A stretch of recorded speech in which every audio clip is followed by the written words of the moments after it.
ಬೆಳಗಿನ ಹೊತ್ತಿನಲ್ಲಿ ಒಂದು ಪ್ರಕಾಶಮಾನವಾದ ಆಹಾರ ಕಾರ್ಖಾನೆಯಲ್ಲಿ ರೋಬೋಟ್ಗಳು ಕೆಲಸ ಆರಂಭಿಸುತ್ತವೆ.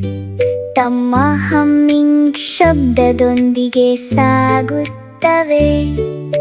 ಗಿಯರ್ಗಳು ತಿರುಗುತ್ತಿವೆ, ದೀಪಗಳು ಹೊಳೆಯುತ್ತಿವೆ.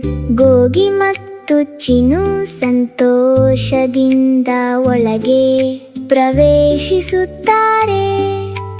ಎಲ್ಲೆಲ್ಲೂ ರೋಬೋಟ್ಗಳು ಎಂದು ಚಿನು ಸಂತೋಷದಿಂದ ಹೇಳುತ್ತಾನೆ. ಅವುಗಳು ನಿನಗೂ ನನಗೂ ಆಹಾರ ತಯಾರಿಸಲು ಸಹಾಯ ಮಾಡುತ್ತವೆ. ತನ್ ತನ್ ತನ್ ತನ್ ತನ್ ತನ್ ತನ್ ತನ್ ತನ್ ತನ್. ಕನ್ವೇಯರ್ ಬೆಲ್ಟ್ಗಳ ಮೇಲೆ ಪದಾರ್ಥಗಳು ಸಾಗುತ್ತವೆ. ತರಕಾರಿಗಳು ಮತ್ತು ಆಹಾರಗಳು ಜೊತೆಯಾಗಿ ಚಲಿಸುತ್ತವೆ. ರೋಬೋಟ್ಗಳು ಜಾಗ್ರತೆಯಿಂದ ಆಯ್ಕೆ ಮಾಡಿ ವಿಂಗಡಿಸುತ್ತವೆ. ಸೆನ್ಸರ್ಗಳು ಎಲ್ಲೆಡೆ ಮಾರ್ಗದರ್ಶನ ನೀಡುತ್ತವೆ.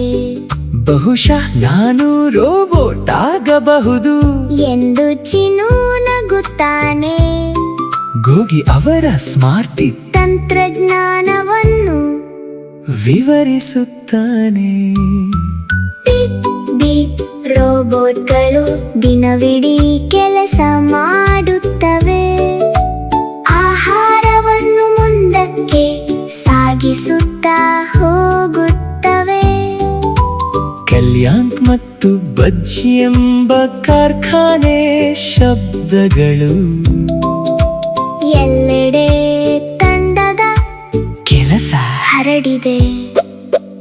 ಅಡುಗೆ ಕೊಠಡಿಯಲ್ಲಿ ಮಿಕ್ಸರ್ಗಳು ತಿರುಗುತ್ತವೆ. ರೋಬೋಟ್ ಕೈಗಳು ಸುರಿದು ಮಿಶ್ರಣ ಮಾಡುತ್ತವೆ. ಸ್ಕ್ಯಾನರ್ಗಳು ಬೆಳಕಿನಿಂದ ಪ್ರತಿ ಸ್ನ್ಯಾಕ್ ಪರೀಕ್ಷಿಸುತ್ತವೆ. ಎಲ್ಲವೂ ಸರಿಯಾಗಿರುವುದನ್ನು ಖಚಿತಪಡಿಸುತ್ತವೆ.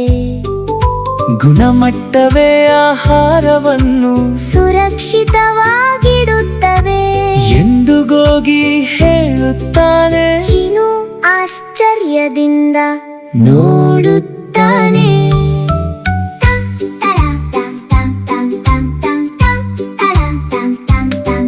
ಸ್ವಚ್ಛತಾ ರೋಬೋಟ್ಗಳು ಜಾರುತ್ತಾ ಸ್ವೀಪ್ ಮಾಡುತ್ತವೆ. ಡೆಲಿವರಿ ಬಾಟ್ಗಳು ಆಹಾರವನ್ನು ಸಾಗಿಸುತ್ತವೆ. ಮಿನುಗುವ ನೆಲಗಳು ಮತ್ತು ಪ್ಯಾಕೇಜ್ಗಳು ಹಾರುತ್ತವೆ. ಆಹಾರ ಹೊರಗೆ ಸಾಗುತ್ತದೆ. ಬೀಪ್ ಬೂಪ್ ಶಬ್ದಗಳು ಗಾಳಿಯಲ್ಲಿ ತುಂಬಿವೆ. ಮಾನವರು ಮತ್ತು ರೋಬೋಟ್ಗಳು ಒಟ್ಟಾಗಿ ಕೆಲಸ ಮಾಡುತ್ತಾರೆ. ಚಿಕ್ಕದು ದೊಡ್ಡದು ಎಲ್ಲರೂ ಜಾಣ್ಮೆಯಿಂದ ತಂತ್ರಜ್ಞಾನ ಎಲ್ಲರಿಗೂ ಸಹಾಯ ಮಾಡುತ್ತದೆ. ಕಾರ್ಖಾನೆ ದಿನ ಮುಗಿದಾಗ ರೋಬೋಟ್ಗಳು ಎಲ್ಲ ಕೆಲಸದ ನಂತರ ವಿಶ್ರಾಂತಿ ಪಡೆಯುತ್ತವೆ. ಗೋಗಿ ನಗುತ್ತಾನೆ. ಇಂದು ನಾವು ಬಹಳ ಕಲಿತೆವು. ಚಿನು ಕೈ ಬೀಸುತ್ತಾ ಹೊರಟು ಹೋಗುತ್ತಾನೆ. ಬೀಪ್ ಬೀಪ್ ರೋಬೋಟ್ಗಳೇ ಶೀಘ್ರದಲ್ಲೇ ಮತ್ತೆ ನೋಡಿ ಮತ್ತೊಂದು ಕಲಿಕೆಯ